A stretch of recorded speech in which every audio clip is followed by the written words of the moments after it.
array of speakers. You know, Atina and Senator Howell and Delegate Herring and Natasha. And you're going to hear from our next United States Senator for Virginia, Governor Tim Kaine.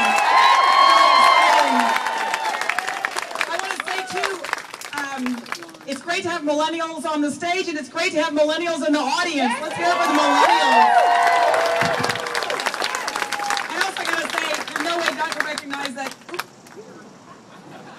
It's a windy day.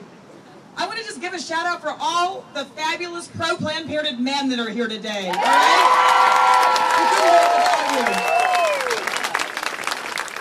It's great to be in Arlington launching the Women Are Watching bus tour here in Virginia. We're going to be doing canvassing here in Arlington. We're going to head down to Richmond. And I was actually I was in Ohio yesterday with the bus tour. Hi. You guys here. That's fantastic. With Senator Sherrod Brown, who we're going to re-elect the United States Senate. I just got here. Anyway, it's been a great tour, and we're thrilled to be in Virginia because there's no more important state in the country in terms of the November elections. And we're here to say women are watching, and women are voting. I feel like for this last year, it's been like, for women, it's like we woke up in a bad episode of Mad Men somehow, and that was our life, and that was the U.S. Congress. But we're going to change that.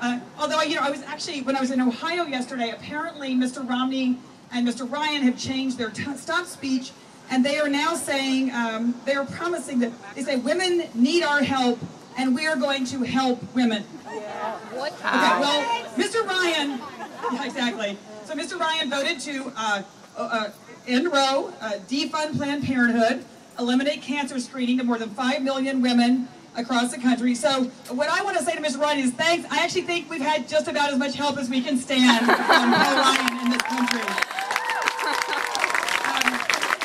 But you know, the great thing is actually, sometimes it is when people really realize what's at stake that things happen. And you know, when the Congress voted to defund Planned Parenthood, it was like they dropped a match on dry kindling in this country. You know, 1 in 5 women in this country has been to Planned Parenthood for health care in her lifetime, and I swear I heard from every single one of them, right? It was like the great alumni association of Planned Parenthood came out in droves and said, we will not go back. We will not go back. It's been mentioned already, but I think what's important to remember is that Barack Obama has been the best friend to women and women's health care we have ever seen in America, right?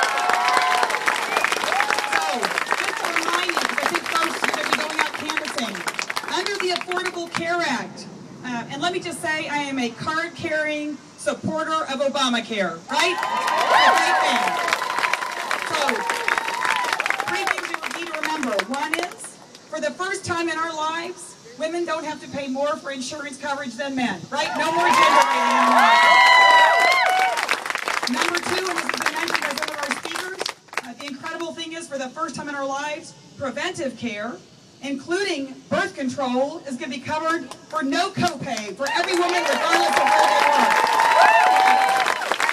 And third, is that for the first time, we can't be denied coverage because we've had breast cancer or because we've been a victim of domestic violence. For the first time in America, being a woman is no longer a pre-existing condition.